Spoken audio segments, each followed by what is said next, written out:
My life felt like a beautiful painting, carefully crafted with love. My parents, always so warm and kind, had given me everything. I was their only child, their pride and joy. Our home was filled with laughter and a quiet peace. I truly believed I had the perfect family, a perfect history. There were no shadows, no hidden corners in my world. Then there was Liam. He was my brother, or so I always thought. He joined our family years ago, an older cousin who came to live with us after a family tragedy. He was always there, a quiet presence. But lately, I'd felt a shift. A subtle chill in his gaze, a slight edge to his jokes. It was as if he saw something I didn't, something just beneath the surface of my perfect world.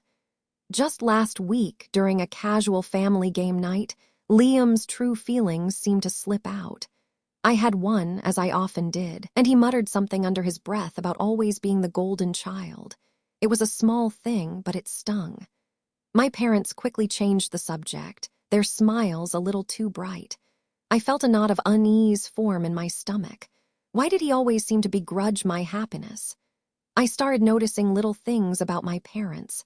If I asked about our family history or where a certain antique came from, they would get vague. They'd change the subject quickly or give a general answer that didn't quite satisfy. It wasn't just about heirlooms. Any mention of their early lives before I was born made them seem guarded.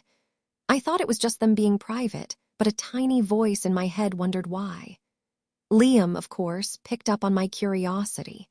He'd often lean in, a smirk playing on his lips, and whisper things like, families have all sorts of secrets, Alara. Especially about true origins. I'd always dismissed it as his usual jealousy, his way of trying to make me feel less special. I'd laugh it off, pretending his words didn't bother me, but they did. They always left a lingering chill. One evening, I walked past my parents' study and heard hushed voices. Their tones were tense, almost urgent. I paused, listening. My mother's voice, usually so calm, was strained. The truth, she whispered, it would shatter her. We have to protect Alara's future. My father agreed, his voice low and firm. It stays buried. My heart pounded. What truth? What were they hiding from me, their only child? The next day, I cornered Liam. What are you talking about? I demanded, my voice trembling slightly. These secrets, these origins you keep mentioning. What do you know? He just looked at me, his eyes unreadable. Then he smiled, a slow, unsettling smile that didn't reach his eyes. Oh, Alara, he said, his voice soft. The truth always comes out. And when it does, it changes everything. I felt a shiver run down my spine. I tried to tell myself it was just Liam being Liam. He was always trying to get a rise out of me, always trying to make me doubt myself. It was just sibling rivalry, I reasoned. The stress of some upcoming family event, perhaps. I pushed the unsettling thoughts away, forcing myself to focus on the perfect life I believed I had. But the knot in my stomach remained, a small, persistent ache. Later that week, while tidying, I found an old photo album. It was one my parents rarely looked at. Inside, among pictures of my parents' wedding and early life, was a small, faded photograph. It was a baby picture, labeled Alara, 6 months. But something about the background, the clothing, didn't quite match other photos from that time. It felt off. I stared at it, a new question forming in my mind. My parents had been planning a big celebration for their 30th wedding anniversary. Relatives from all over were coming. They wanted it to be perfect, a grand display of our happy, united family. I had been looking forward to it, but now, a sense of dread began to creep in. I couldn't shake the feeling that this perfect facade, the one I had lived within my entire life, was about to shatter. And I knew, deep down, Liam would be there to watch it fall. The ballroom shimmered with golden light. It was my parents' 30th wedding anniversary, a grand celebration they had planned to showcase our perfect family. My mother wore a beautiful gown, my father a sharp suit. They stood near the stage, beaming, accepting congratulations from everyone. I watched them, a mix of love and that lingering unease from Liam's words swirling inside me. This was their moment, their pristine image on full display. I just wanted it to be over, for the dread to pass. Then I saw him, Liam. He walked in, late as usual, a knowing look in his eyes. He carried a slim folder which struck me as odd for a celebratory dinner. He didn't come to greet me or my parents. Instead, he made his way to a quiet spot at the back, his gaze fixed on the stage. A cold knot tightened in my stomach. I knew with a terrible certainty that his presence here was not for celebration. My father began his speech, thanking everyone for coming, speaking of family and love. It was then Liam moved. He walked calmly to the stage, interrupting my father mid-sentence. My parents looked surprised, then annoyed. Liam held up the folder. "There's something important everyone here should know about this perfect family," he said, his voice cutting through the polite chatter. My heart pounded. This was it. He didn't waste time.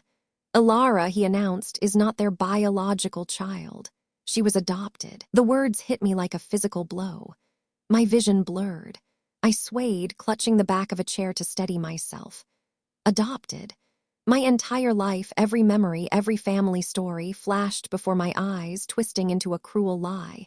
It couldn't be true. It simply could not be true. My world, my very foundation, shattered in that instant. A deafening silence fell over the ballroom. All eyes, once filled with admiration, now turned to my parents, then to me. My parents, on stage, looked utterly devastated. Their faces, usually so composed, were etched with pain and humiliation. My mother's hand flew to her mouth, tears instantly welling in her eyes. My father stood rigid, his shoulders slumped. The air crackled with unspoken questions, judgment, and a profound, shared shock. The silence broke into a cacophony of whispers. Cameras flashed. People pulled out their phones, recording the unfolding disaster. Faces I had known my whole life, family, friends, and acquaintances, now stared with a mix of pity and morbid curiosity. I felt exposed, stripped bare. The pristine image of my family, so carefully built, was crumbling, and I was at the epicenter of its public collapse. The shame was suffocating. I somehow found my parents in a quiet corridor, away from the prying eyes. My voice was broken, barely a whisper. "Is it true?" I choked out, tears streaming down my face. My mother sobbed, leaning into my father. He looked at me, his eyes filled with such profound sorrow. He nodded slowly. "Yes, Alara," he whispered, his voice cracking. "It's true, we wanted to protect you." The confirmation was a fresh wound, deep and agonizing. The truth hit me with a force I hadn't imagined. My parents, the two people I trusted most, had kept this monumental secret from me my entire life. The betrayal was crushing, a heavy weight on my chest. Who was I, if not their biological child? My identity, my lineage, everything I thought I knew about myself was a lie. I felt lost, adrift in a sea of questions, a stranger in my own life. My mind raced, trying to reconcile who I thought I was with this shattering revelation. That night was a blur of tears and recriminations. We sat in our living room, the beautiful home now feeling cold and alien. My parents tried to explain, their voices thick with grief and regret, but their words felt hollow against the gaping wound in my heart. The unspoken accusations hung heavy in the air. The perfect family bonds I cherished had shattered, leaving behind only fragments of trust and a profound, aching silence. As the night wore on, my grief slowly began to shift. The tears dried, replaced by a cold, burning anger. Liam. He had done this. He had deliberately torn my world apart, humiliated my parents, and shattered my identity, all for some malicious gain. I stared out the window, the city lights a distant blur. I didn't know how, but I knew I had to confront him. I needed to understand why he had done something so cruel. I needed answers, and I needed justice. My anger burned. I had to find Liam. I couldn't rest until I faced him. I walked through the quiet streets, my mind replaying his cruel words. My heart pounded with a mix of rage and a desperate need for answers. This confrontation felt necessary, a painful step towards understanding why he had shattered my world. I found him at a small cafe, sitting alone. He looked up as I approached, a small, unsettling smile on his face. My voice was tight. "Why, Liam? Why did you do this?" I demanded. My hands trembled slightly. I watched his face closely, searching for any sign of regret but found none. He just shrugged. "The truth always comes out, Alara," he said, his voice flat. "I just sped things up." He showed no emotion, no hint of guilt. His coldness chilled me to the bone. I felt a wave of nausea. How could someone I had called brother be so utterly heartless? "They always favored you," he continued, looking out the window. "The golden child. Everything was about Alara." His voice was low, filled with a resentment I had never fully grasped. He truly believed he was wronged, and this was his twisted way of balancing the scales. It was a calculated act meant to hurt. He spoke of childhood memories, twisted by his perception. How my parents praised my drawings more, how my achievements were always celebrated. He saw favoritism everywhere, a constant slight.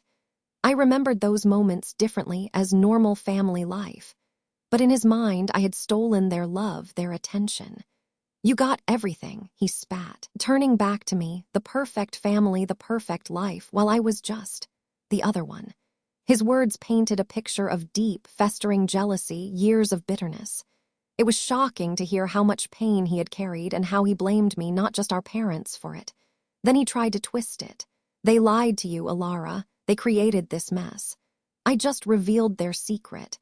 He tried to make me see them as the villains, not him. But I saw through it. He was deflecting, trying to escape his own cruelty. His words only solidified my distrust, not of my parents, but of him. In that moment, I fully understood. This wasn't a sudden outburst. This was planned, deliberate. He had weaponized my identity, my parents' vulnerability, to cause maximum pain. The public humiliation, the shattered bonds, it was all part of his twisted revenge.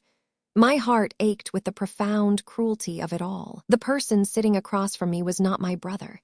He was a stranger, a monster disguised as family. The realization solidified an irreparable rift between us. There was no going back, no fixing this. Our sibling relationship, once a given, was now utterly destroyed. I felt a profound sense of loss, not for him, but for the idea of what we once were. I left the cafe, the world spinning.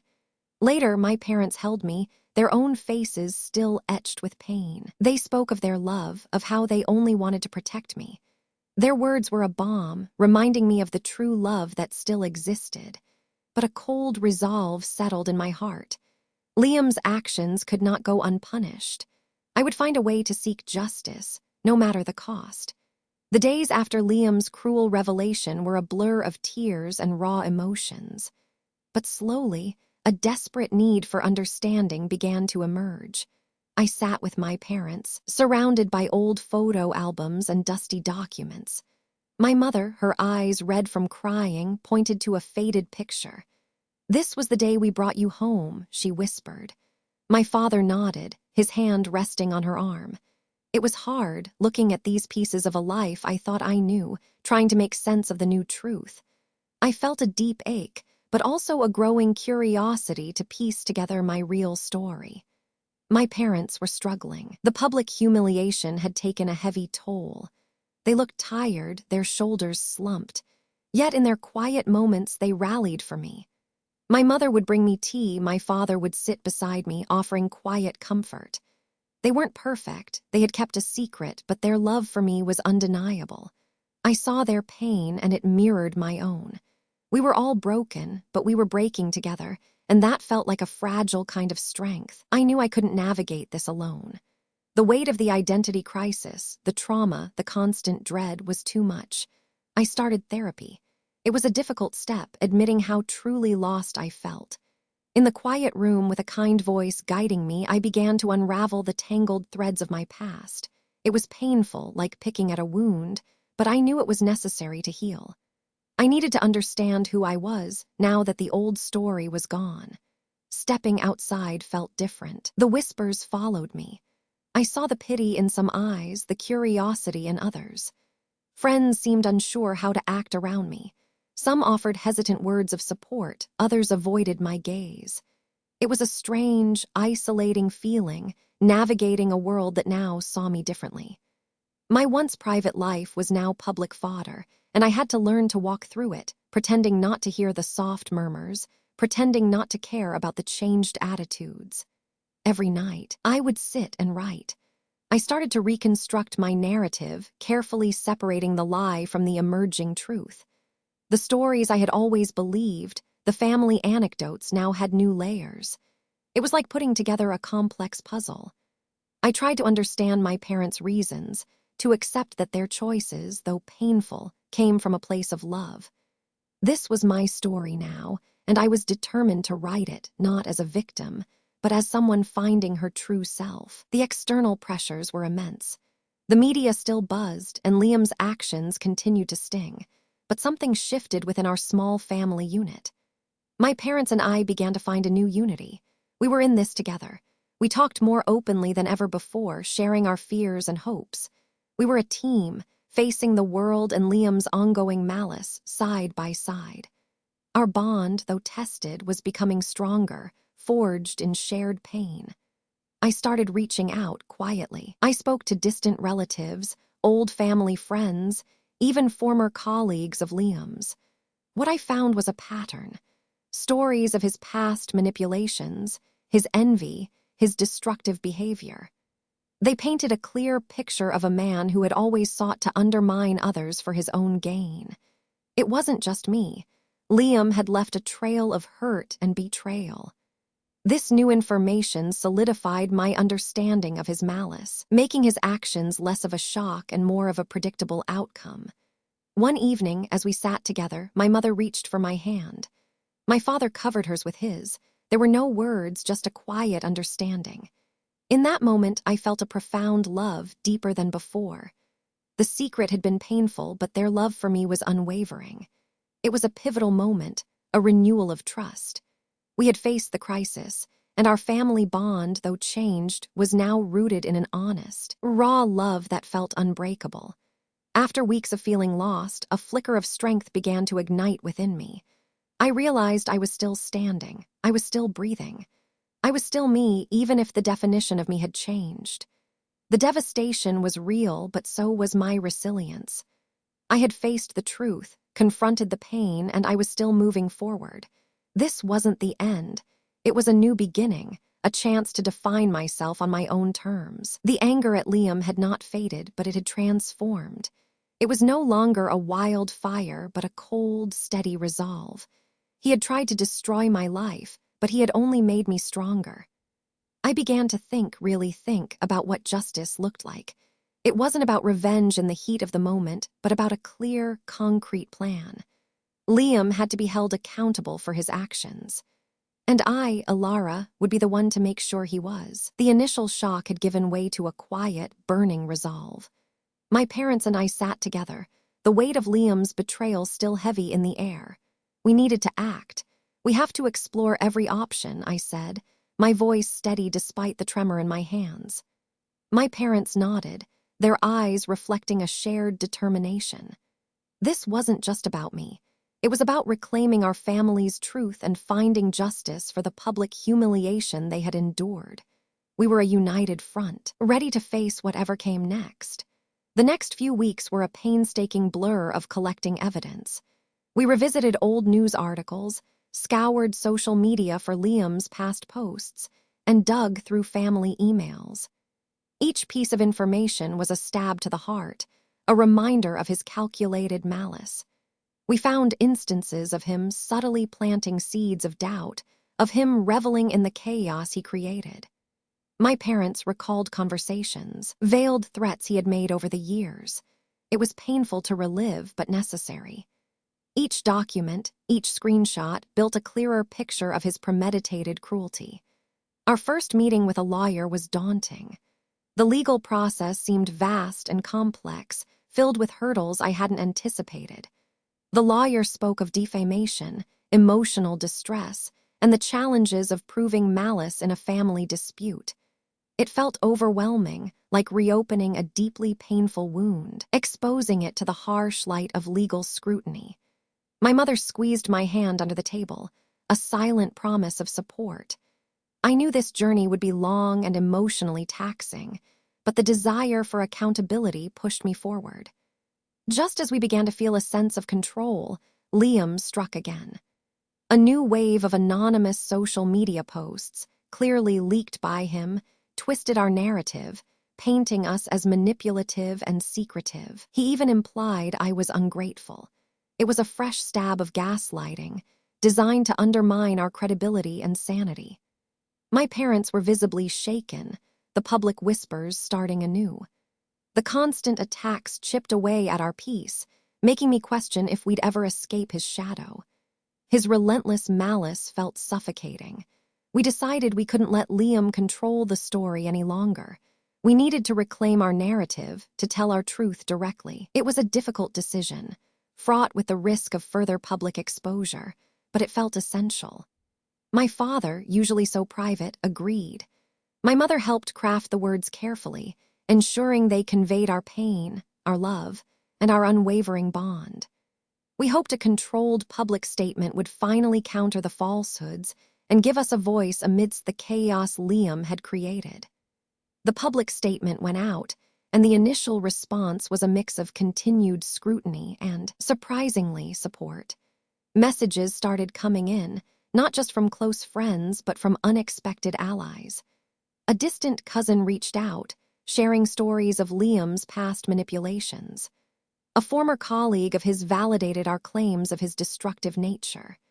These small acts of solidarity, these quiet validations of our struggle, were like a balm to our bruised spirits. They provided much-needed strength, reminding us we weren't truly alone in this fight. Then came the setback. A crucial witness, someone who could have attested to Liam's premeditation, backed out, citing fear of retaliation. The legal team advised us that without this testimony, our case would be significantly weaker. My heart sank. The crushing disappointment was immediate. It felt like a punch to the gut after all our efforts. I questioned everything. Was this pursuit of justice worth the emotional toll, the financial strain, the constant reopening of wounds? Was I truly seeking justice, or just a form of revenge? The setback forced me into a deep introspection. I grappled with the ethical complexities of seeking revenge against a family member, even one who had caused such profound destruction. Would winning this legal battle truly bring me peace? Or would it just perpetuate the cycle of pain, leaving both Liam and us further scarred? The idea of ruining his life, even if he deserved it, felt heavy. My parents, sensing my turmoil, offered quiet comfort, reminding me that healing was our ultimate goal, not just retribution. Despite the doubts, the momentum continued. The possibility of a public confrontation, a full-blown legal battle with Liam, loomed larger each day. The pressure mounted, a constant knot in my stomach. I spent sleepless nights replaying scenarios, preparing myself for the inevitable clash. It felt like walking a tightrope, with our family's future hanging in the balance. There was no turning back now. We had committed to this path, and the final confrontation with Liam felt terrifyingly close. The day of the hearing arrived, shrouded in a strange mix of dread and fierce determination. I stood at the courthouse entrance, taking a deep breath. This was it. The culmination of months of pain, struggle, and unwavering resolve. I knew Liam would be there, his presence a dark cloud. But even as I braced for the confrontation, a quiet realization settled over me. This legal battle, whatever its outcome, was just one step. The true journey of healing, of redefining who I was and what my family meant, would extend far beyond any verdict. It was a journey I was only just beginning to truly understand. The day arrived, not for a grand trial, but for a final hearing on the restraining order we sought. The judge, after reviewing the evidence we presented, Liam's malicious social media posts, our family's public statement, and witness testimonies, granted the order. It wasn't a full legal victory in terms of defamation, but it was a clear, public acknowledgement of Liam's harmful actions. I sat there, a quiet sense of validation washing over me. It felt like a boundary, finally drawn, protecting our fragile peace. My parents beside me exhaled slowly. It was a small step, but a crucial one. Walking out of the courthouse, I felt lighter. The adopted label, once a brand of shame, now felt different. It was part of my story, not the whole story. I was a Lara, resilient, strong, and deeply loved. My identity wasn't shattered, it was simply expanding. I realized my worth wasn't tied to bloodlines, but to the love I'd given and received, to the strength I'd found in adversity. It was a powerful shift, a quiet reclaiming of myself. My parents, too, began to heal. The public whispers didn't vanish overnight, but they softened. People saw their quiet dignity, their unwavering support for me. We started attending small community events again. There was an unspoken understanding, a collective empathy from those who knew us. Their reputation, once tarnished, was slowly being rebuilt, not by denying the truth, but by living it with grace. I saw a renewed spark in their eyes, a sense of peace returning to their faces. Therapy continued to be a lifeline. I learned to embrace my vulnerability, to acknowledge the pain without letting it consume me. Forgiveness, I realized, wasn't about excusing Liam's actions. It was about releasing the hold his bitterness had on my own heart. I could understand his jealousy, even if I couldn't forgive his cruelty. This understanding helped me integrate my full self, the adopted child, the beloved daughter, the survivor. I was becoming whole again, a new kind of whole.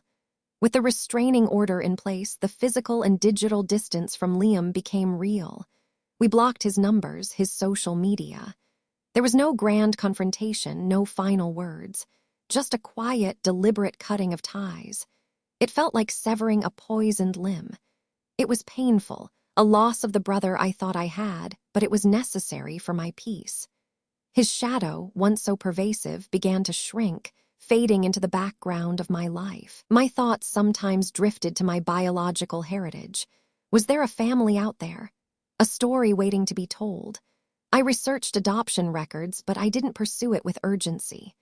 My true family, the one that truly mattered, was right here. My parents, who chose me, who loved me fiercely through every challenge. I made peace with the unknowns, choosing to focus on the unwavering love that had always defined my life. That felt like enough. Life slowly began to feel authentic again. I found joy in simple moments, a quiet morning coffee, a walk in the park, laughter with my parents. I wasn't pretending anymore. I was living my truth, openly and without shame. The secret no longer defined me, I defined myself. I felt a quiet confidence, a deep-seated peace that had been missing for so long. This was my reclaimed narrative, written by me. The ordeal had reshaped us, but it had not broken us. My parents and I emerged with a bond deeper than ever before. We had faced the storm together, and our love, forged in the crucible of truth and pain, was now unbreakable.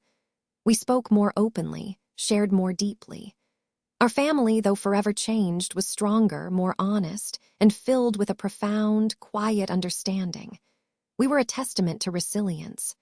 Looking back, the journey had been arduous, filled with more pain than I thought I could bear, but it was also transformative. The shattering truth had forced me to rebuild, piece by painful piece, a stronger, more authentic self. I had lost the illusion of a perfect past, but I had gained a deeper understanding of love, resilience, and the true meaning of family. The pain was real, but so was the profound growth. Now I looked to the future, not with fear, but with a quiet strength. My life was built on honesty, self-acceptance, and the enduring power of chosen love. I knew challenges would come, but I was ready. I had faced the darkest betrayal and found my light.